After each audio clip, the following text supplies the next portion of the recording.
सभी श्रोताओं को मेरे नमस्कार। मैं हूँ विद्याधर दानवाड़े। आज मैं आपको एक अलग विषय का ज्ञान देना चाहता हूँ। दुनिया के सभी लोग सेक्स और बाकी एंजॉयमेंट के बारे में बहुत कुछ अनुभव किया है और उसके बारे में पढ़ा भी है, लिखा भी है, बहुत जानते हैं, मगर उन्हें एक अलग विषय यानी परमानंद को प्राप्त करने का ज्ञान नहीं है। उस परमानंद का ज्ञान मैंने यहाँ इस वीडियो के द्वारा देना चाहता हूँ। इस वीडियो में मैं इसके बारे में संक्षेप से सभी इस परमानंद के बारे में इसे बताऊंगा। अगर आप उसके बारे में ज़्यादा डिटेल में जानना चाहते हैं तो मैंने आपके लिए एक हिंदी में एक अमेज़न पर पुस्तक प्रकट किया है। उसका नाम है स्वयं के साथ। उसका कीमत सिर्फ 100 रुपये है। जिनको इस परमानंद के बारे में ज़्यादा ज्ञान चाहिए उन लोगों ने उस किताब अवश्य पढ़ना चाहिए। मैं इस वीडियो में संक्षेप से आपको इस विषय को अभी बताऊंगा। अगर आप इस वीडियो को पहली बार देख रहे हो तो कृपा करके इसको सब्सक्राइब कीजिए और अगर ये वीडियो आपको अच्छा लगा तो लाइक कीजिए। धन्यवाद। स्वयं के साथ एकता यानी समाधि ध्यान। समाधि ध्यान में ही स्वयं से जुड़ना संभव है, लेकिन ये आसान काम नहीं है। केवल एक अनुभवी और जानकार साधक ही इस समाधि को कर सकता है। जो लौकिक जीवन में उदासीन है, आत्मा, कर्म सिद्धांत, व्यवहार और निश्चय नहीं यानी सैद्धांतिक नहीं से परिचित है, ऐसा साधक ही ध्यान सकता है। समाधि के दौरान जीवन में दुख के कारण कर्म नष्ट हो जाते हैं और परमानंद की प्राप्ति होती है। यह परमानंद इंद्रियों से नहीं है, लेकिन अतीन्द्रिय होता है। भगवान महावीर ईसा पूर्व 527 वर्ष पहले जैन धर्म के 24वें तीर्थंकर और एक सर्वज्ञ देव थे। जैन शास्त्र ग्रंथों की रचना भगवान के दिव्य उपदेश से हुई है। ध्यान का विषय जैन शास्त्रों में व्यापक रूप से वर्णित है। हमने उन्हीं प्राचीन शास्त्रों से इस विषय को जानकर आपको बता रहे हैं।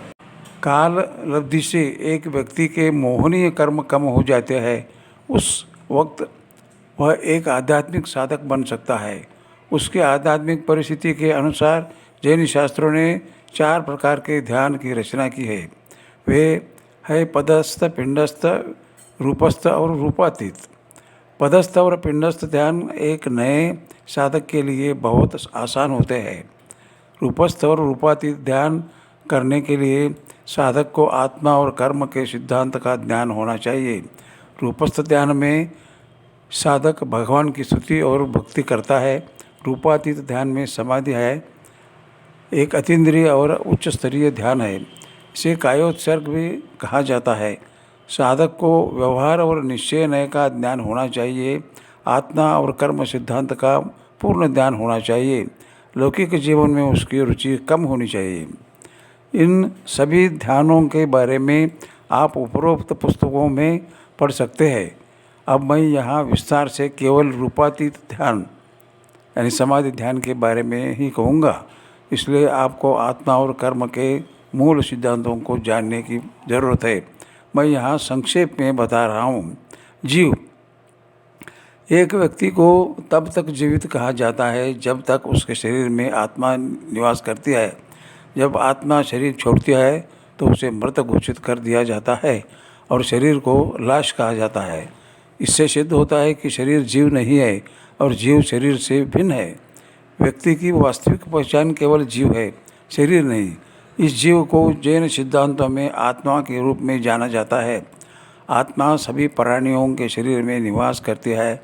भगवान महावीर ईसा पूर्व 6ठी शताब्दी के एक सर्वज्ञ भगवान थे। उनकी शिक्षाओं से जैन शास्त्रों का निर्माण हुआ है। आइए अब हम जैन शास्त्रों में दर्ज आत्मा के विवरण को देखें। जैन सिद्धांतों के अनुसार जीव यानी आत्मा एक अमूर्त पदार्थ है। इसे इंद्रियों द्वारा नहीं जाना जा सकता है। यह शरीर में चैतन्य के रूप में रहता है। भले ही यह पूरे शरीर में फैलता है, कभी भी इसके साथ एक रूप नहीं होता है, लेकिन अलग अस्तित्व को बनाए रखता है। इसी की विशेषताएं ज्ञान यानी जानने की शक्ति और दर्शन यानी देखने की शक्ति है, जो केवल एक जीवित प्राणी में ही पाई जाती है। संसार में सभी जीव समान प्रकृति के हैं। पुरुष, स्त्री, पशु, पक्षी, वृक्ष आदि के रूप में अलग अलग जीव नहीं है। इन सभी शरीरों में एक ही प्रकार का जीव निवास करता है। विश्व में अनंत जीव है और वे सभी स्वतंत्र हैं। आत्मा अनादिकाल से कर्म से जुड़ी हुई है, जो उसे सुखी या दुखी करता है। जीव न तो शरीर के साथ उत्पन्न होता है और न ही उसके साथ मरता है। यह एक शाश्वत पदार्थ है।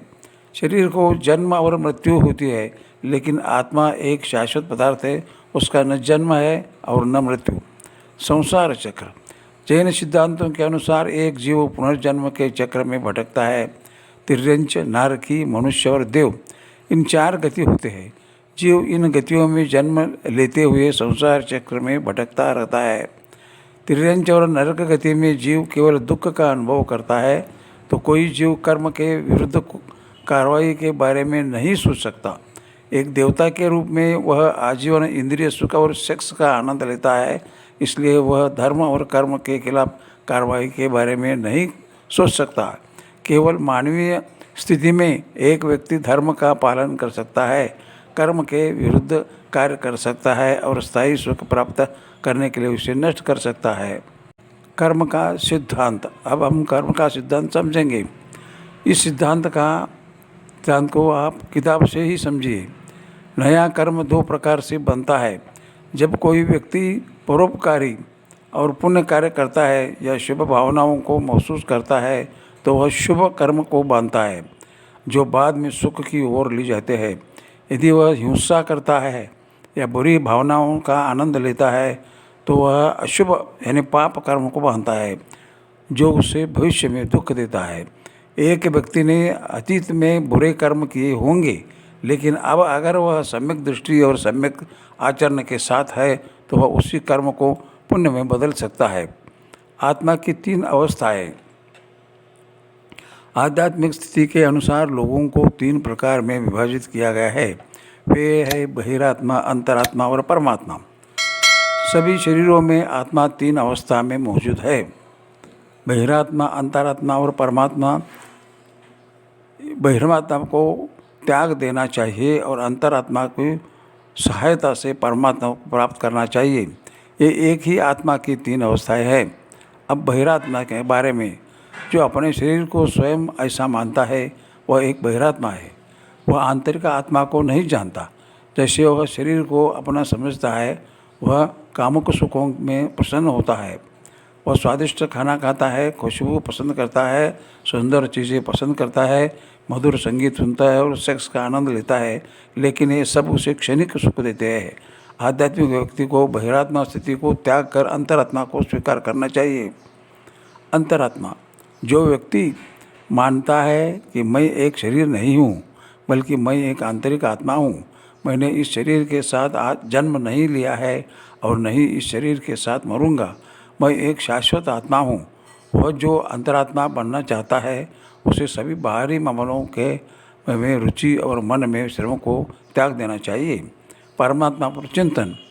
एक साधक को बहिरात्मा अवस्था को छोड़ देना चाहिए और अंतरात्मा अवस्था को स्वीकार करना चाहिए। इस अवस्था में उसे हमेशा परमात्मा का अनुभव करना चाहिए। उसे लाभ या हानि, मित्र या शत्रु, सुख या दुख में समभाव महसूस करना चाहिए।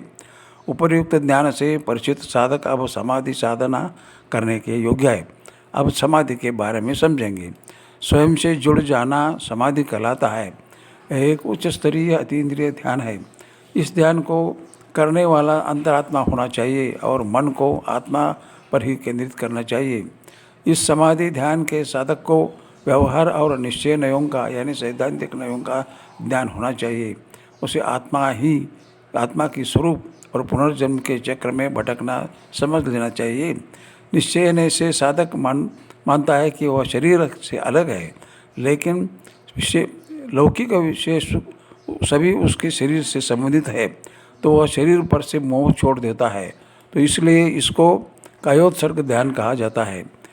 इस ध्यान में साधक को परमात्मा की अनुभूति होती है। इस ध्यान में परमानंद को शब्दों में नहीं पता जा सकता है, स्वयं को अनुभव करना चाहिए।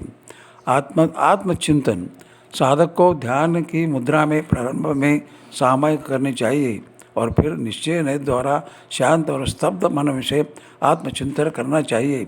हालांकि मैं इस शरीर में रहता हूँ, मैं वास्तव में यह शरीर नहीं हूँ।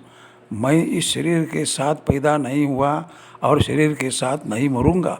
यह शरीर एक मूर्त वस्तु है, लेकिन मैं एक अमूर्त वस्तु हूँ। वर्तमान परिवार, रिश्तेदार, मित्र, संपत्ति आदि इस जन्म में ही मेरे संपर्क में है।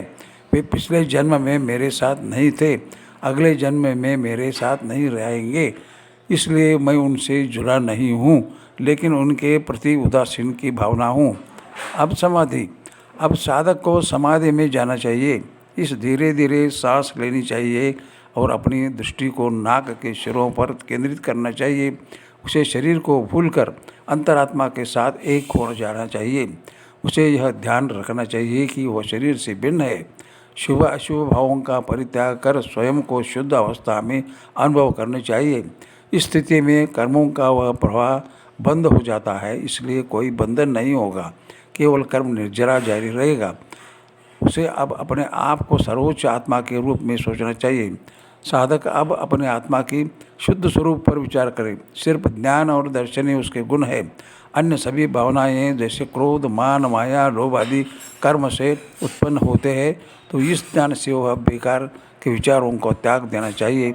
चिंता करना बंद कर देना है और शांत और स्तब्ध हो जाना चाहिए। इस अवस्था में उसे मौन रखना चाहिए और स्वयं को परमात्मा के रूप में महसूस करना चाहिए। इसे समाधि कहा जाता है। इसे कायोत्सर्ग के नाम से भी जाना जाता है। एक अनुभवी वरिष्ठ साधु 10 मिनट तक इस समाधि को कर सकता है। सम्यक दर्शन वाला साधक केवल 5 मिनट के लिए ही कर सकता है। बाद में मन विचलित हो जाता है, ताकि वह मंत्रों का जप कर सकता है।